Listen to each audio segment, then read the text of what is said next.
Eu ia até te perguntar isso, por que esses dois movimentos particularmente tiveram tanta...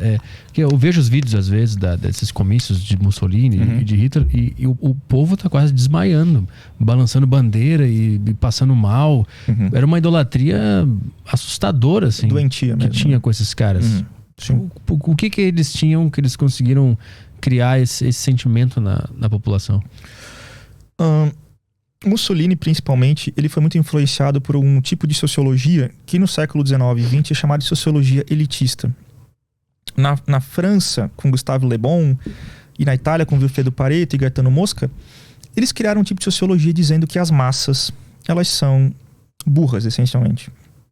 Elas precisam de líderes intelectuais e líderes políticos para guiá-las, para mostrar seu verdadeiro interesse. E eles criam um grande arcabouço de ideias que mostra para esses líderes como cultivar a massa, como fazer ela mudar de ideia. E Mussolini aprende muito com isso. Porque, lembra, fazia parte daquela ideia de elitismo proletário, de criar a consciência de classe na massa trabalhadora. É também um tipo de manipulação do coletivo, da massa, que ele aprende com esses sociólogos. E Hitler também, ele estuda um pouco essa literatura. Então, além daquele traço da personalidade que nós não sabemos de onde vem, que é uma coisa tipo, né, de onde é que vem a personalidade do Hitler? Não sei, veio dele? Como é que eu vou explicar isso? Não sei. Eles tinham um grande treinamento dessa sociologia elitista que deu vários caminhos e ideias de como eles poderiam manipular a massa com meios midiáticos, de discurso e tonalidade, palavras curtas, gestos, né? Mas isso não exclui que Mussolini ainda se via como um socialista revolucionário, mesmo tendo essa influência. Fazia parte da concepção socialista dele. Mas assim, qual era a dor que essa população estava sentindo nessa época para acreditar nesses caras? Bem, a Itália, ela sai vencedora da Primeira Guerra, ela tá no time vencedor, mas foi uma vitória de Pirro, né, que era aquele general grego que ganhou muitas batalhas, mas perdeu a guerra.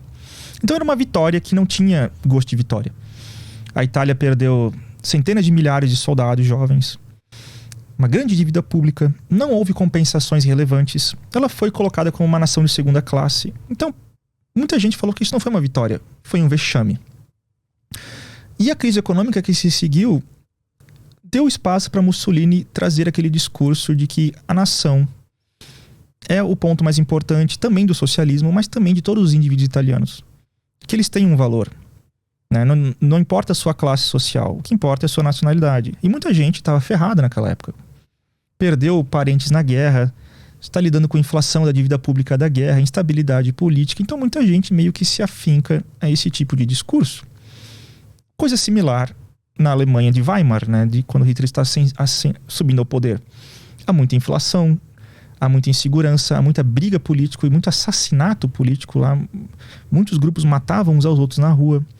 E no meio de toda essa confusão, surgiu Hitler com um discurso forte, um carisma lá, dizendo também que a nação tem que ser o ponto central da vida social. Mas é engraçado que Hitler, nos discursos que ele faz para a massa, né, antes de chegar ao poder, ele é bem circunspecto, ele não fala muito das suas visões socialistas, nem das suas visões econômicas.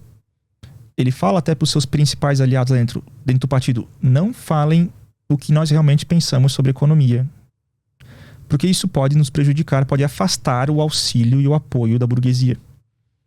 Então ele é muito cínico e estratégico. Ele sabe que ele mente para as massas e para o grande empresariado, porque ele era socialista e ele queria criar um Estado, queria modificar as bases de produção da sociedade de acordo com a visão ariana dele.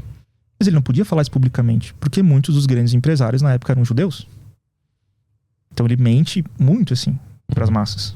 E então os dois povos, o tanto italiano quanto o alemão, estavam na pobreza, sem esperança.